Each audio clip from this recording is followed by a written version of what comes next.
Tantor Audio, a division of Recorded Books, presents The Nazi Seizure of Power, The Experience of a Single German Town, 1922 to 1945, Revised Edition, by William Sheridan Allen, narrated by Tom Beyer. Publisher's note: this audiobook contains references to material present in the print and e-book editions of the book. Preface to the first edition. This is a history of a single small town in Germany during the last years of the Weimar Republic and the first years of the Third Reich. It is an attempt to understand one of the central political and moral problems of the 20th century: how a civilized democracy could be plunged into a nihilistic dictatorship. I chose to approach this problem by studying a single town, partly because no close study of the local aspects of the Nazi Revolution existed.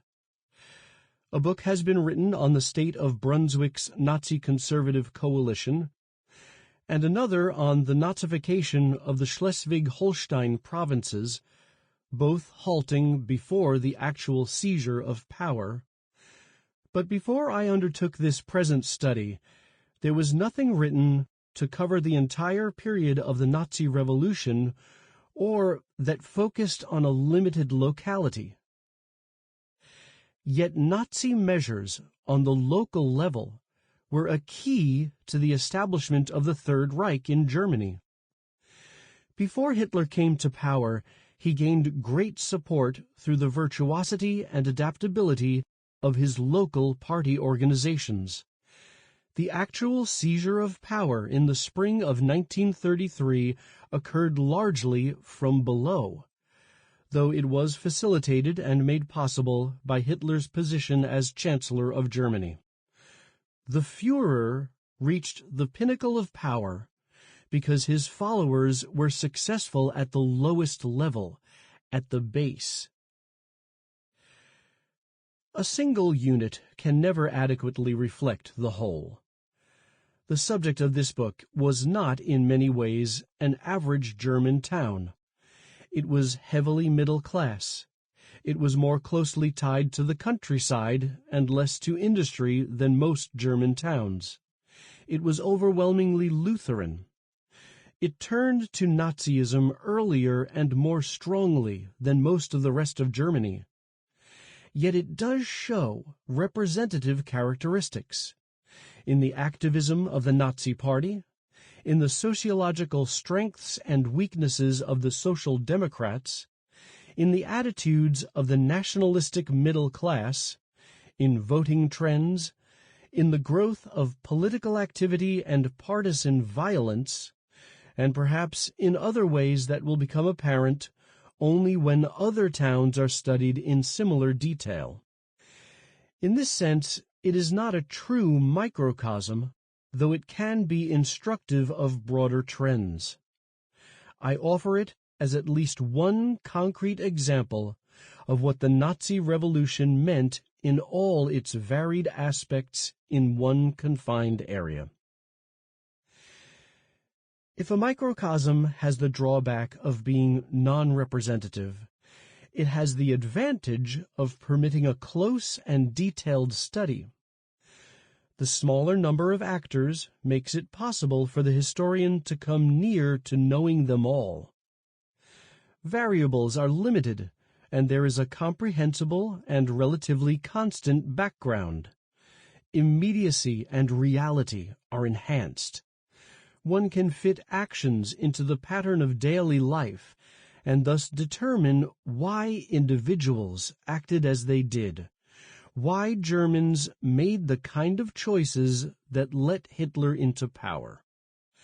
It was this possibility more than anything else that led me to research into the fate of a town which would otherwise not deserve even a footnote in a general study of the rise of Nazism. The ravages of revolution, terror, war, and occupation severely limited the number and type of source materials available for this study. Thanks to the cooperation of the townspeople, however, most of the public and private documents that survived were put at my disposal. Enough of the people of the town agreed to be interviewed so that I was able to interrogate most leading figures and also obtain an acceptable general cross-section. Their recollections and impressions were then checked against the contemporary documents and newspaper accounts. The result was a considerable collection of detail, much of which had to be omitted from this book, but which is to be found in my doctoral dissertation. Small towns the world over have two aspects in common: little privacy and much gossip. Before I ever began my research, I came to the conclusion that not only should the names of informants and other principal characters be kept secret, but the actual name of the town would have to be disguised. Consequently, anyone who looks on a map or in an encyclopedia for Talburg will not find it. This precaution was also part of a promise which I made to the city fathers and to all those interviewed. Scholars who want to pursue the matter will find the identity of the town, plus a list and identification of sources on file at the History Department of the University of Minnesota. There is a descriptive list of persons interviewed in the appendix, which can be found in the print and e-book versions of this book. No person from Talburg mentioned in this study has been given his true name. Inventing so many names taxes the imagination. Should any listener find his name in this book, I hope he will understand that it is pure coincidence. W.S.A., Columbia, Missouri, 1965. Preface to the Revised Edition. When my publisher first suggested that I revise this book in time to mark the 50th anniversary of Hitler's seizure of power in Germany, I had some doubts. It seemed to me that, as it stood, the book had worn well. Reviewers had been very positive about it, none of its major interpretations had been seriously questioned, and its methodology was accepted as valid and emulated by numerous scholars. Most satisfying to me as a teacher was that the book proved useful for undergraduate courses. In fact, it has become, over the past 17 years, the most widely assigned book in German history classes in America, largely, I think, because students feel unintimidated by the prospect of trying to understand one town rather than an entire nation. What may appear impossibly complex as a problem involving 60 million people seems more comprehensible in a small community, even if most of the same elements of complexity are there, or so many American students have felt. In short, I accepted the wisdom of the old adage, "If it isn't broken, don't fix it." Also, I doubted that I could find enough new information to justify a revision. Not that new things have not become known about the rise of Nazism in general, but the whole point of a microcosmic study is to limit it to what can be established about a particular confined locality.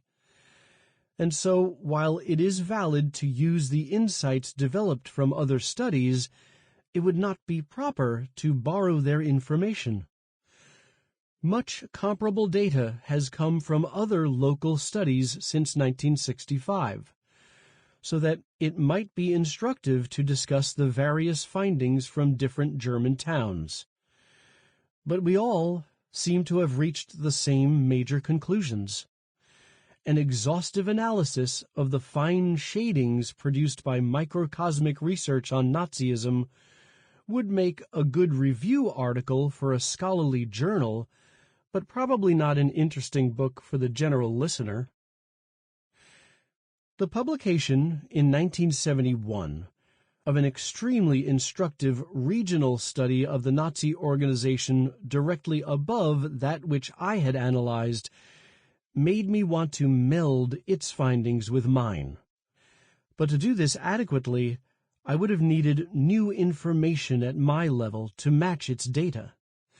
Since I was convinced that I had exhausted all the available documentary records at the time of my original research, and since no new discoveries had been announced in the interim, I did not believe that there was any new material. What was to happen constitutes, therefore, a cautionary tale for historical researchers. Nevertheless, I took the occasion of a research trip to Germany in 1979 to investigate whether there was any new data on the rise of Nazism in Northeim, the town that was the subject of my original study. I went through the governmental and party records at the Federal Archives in Koblenz, the Prussian Privy State Archives in Berlin-Dahlem, and the Berlin Document Center. In each depository, I found a few interesting but minor bits of information. What I really needed were the actual files of the Nazi Party of Northeim, and those, I had been told long ago, were burned at the collapse of the Third Reich. However, as other scholars had long since discovered, the records of the Nazi district to which Northeim belonged, Gau, South Hanover, Brunswick, were largely intact.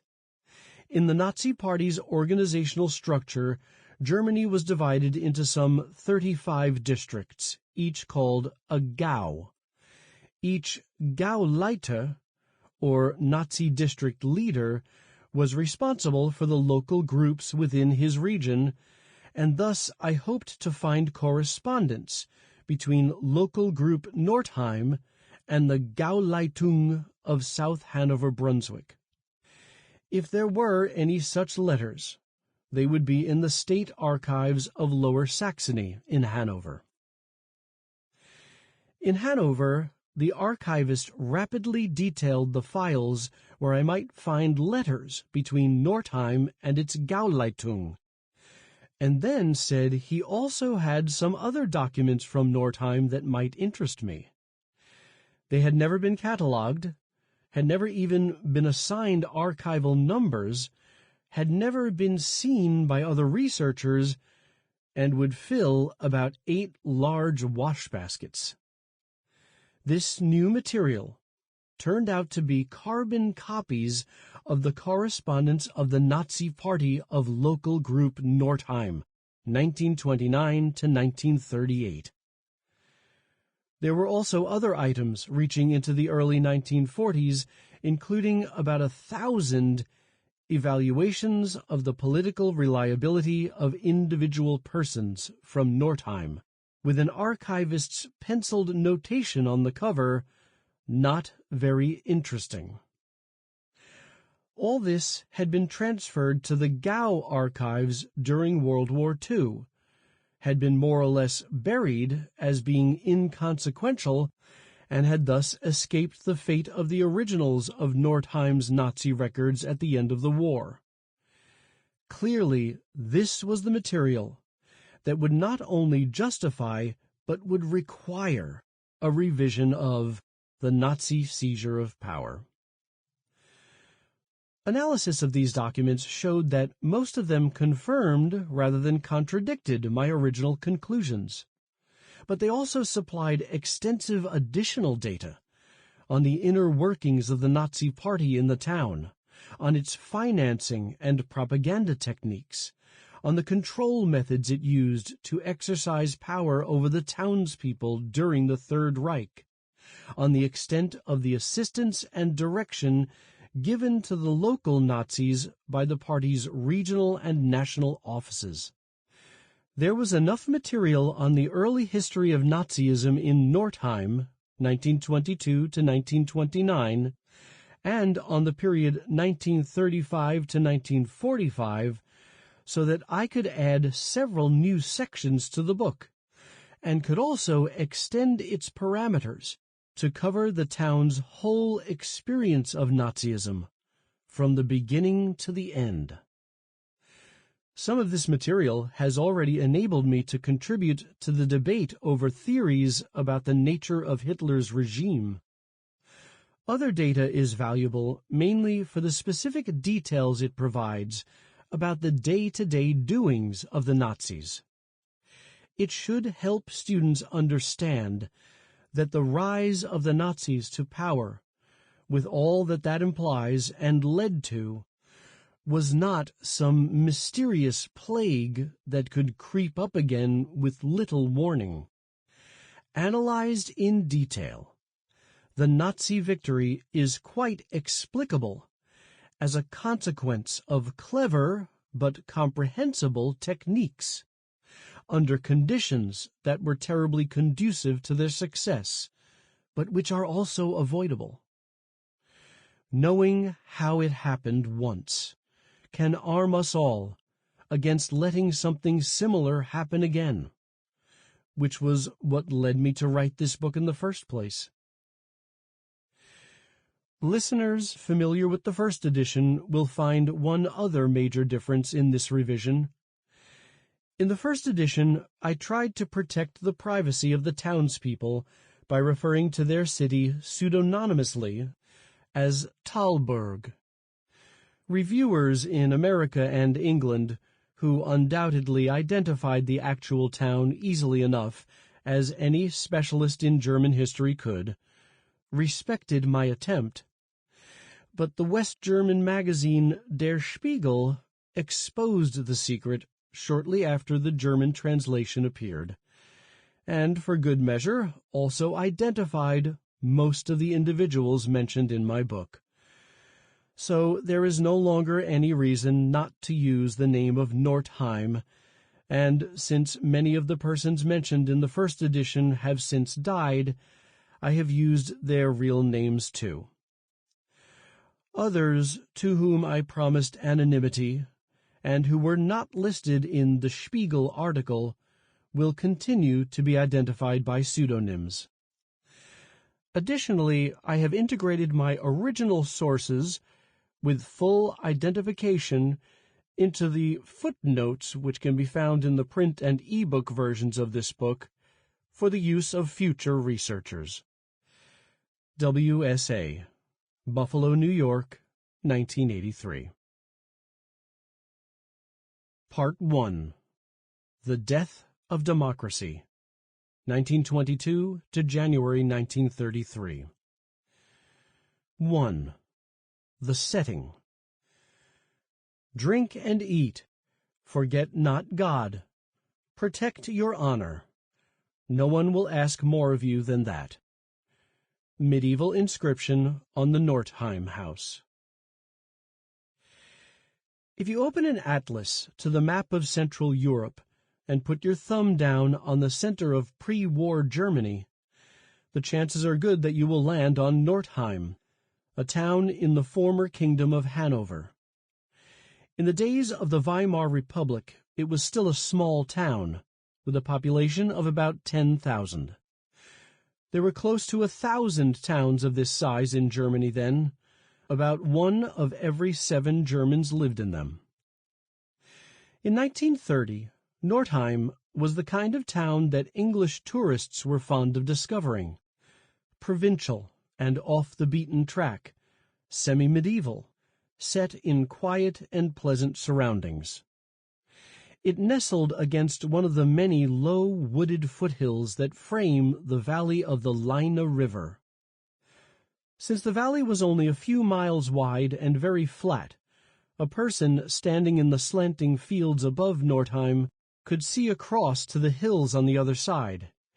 It gave the town a sense of being snug, enclosed, protected from the outer world.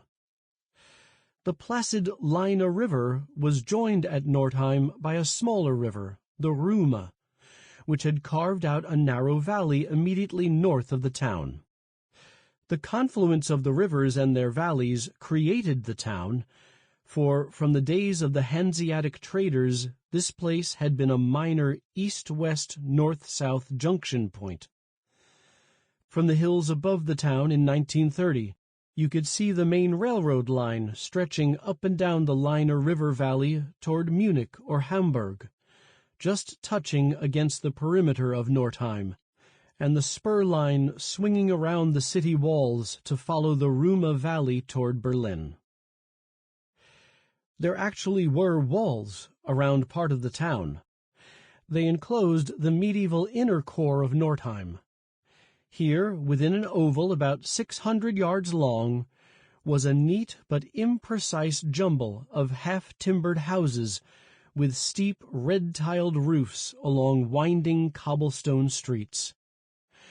One street that ran through the town was 3 lanes wide, and therefore called Broad Street, the main commercial avenue with shops in every house.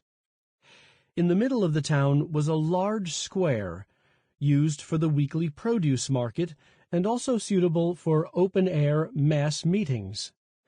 The only other clear areas within the walls were a small war memorial on one side of Broad Street, a small space in front of the town hall, and another in front of the great 16th-century Lutheran church.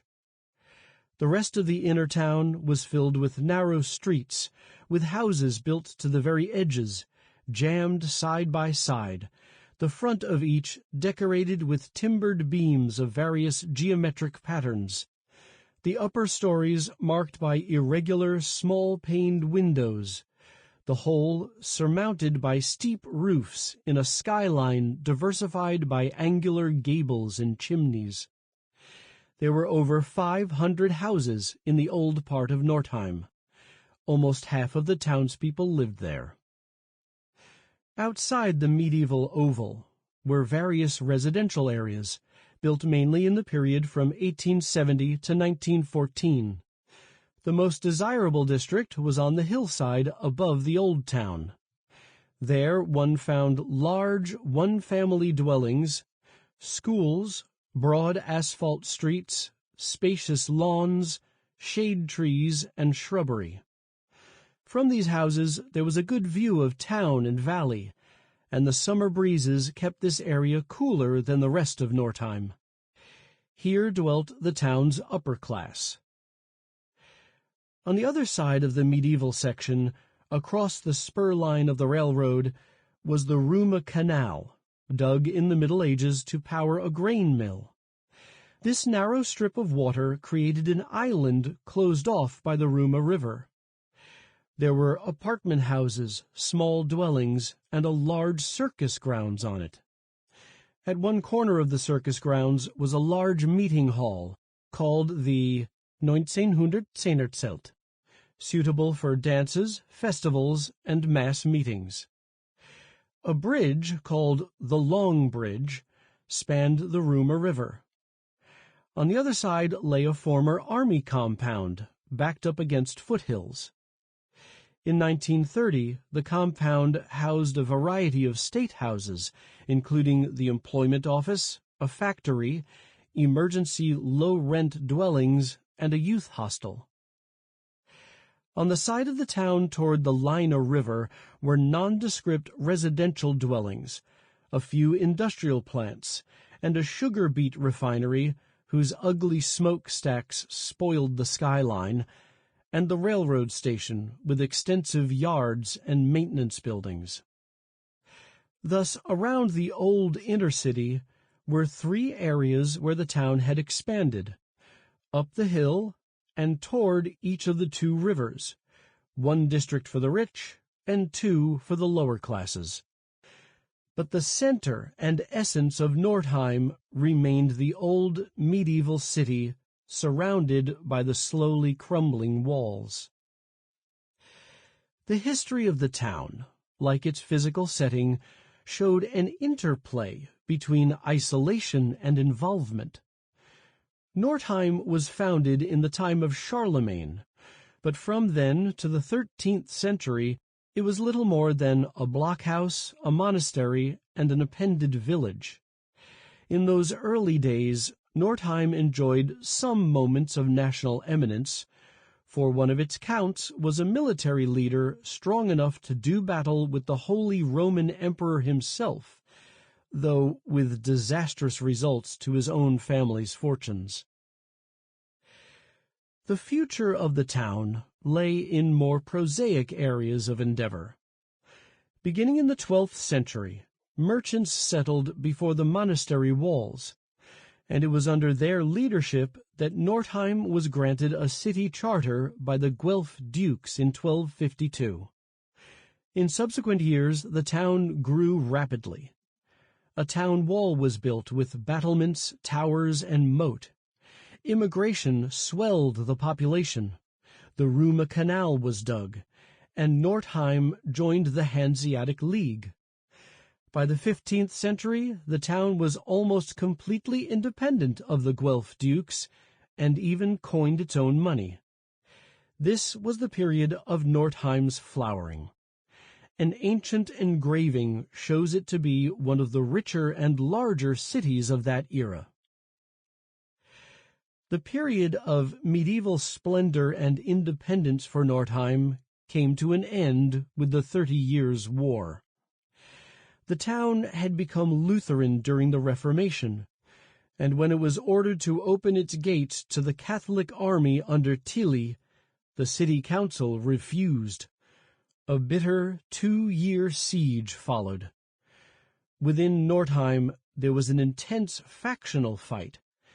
The upper classes favored surrender, while the lower classes chose to resist the Catholic army.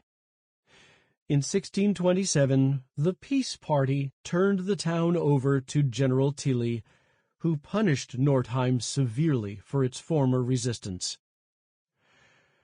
Northeim emerged from the 30 Years' War small and weak, the shadow of its former strength.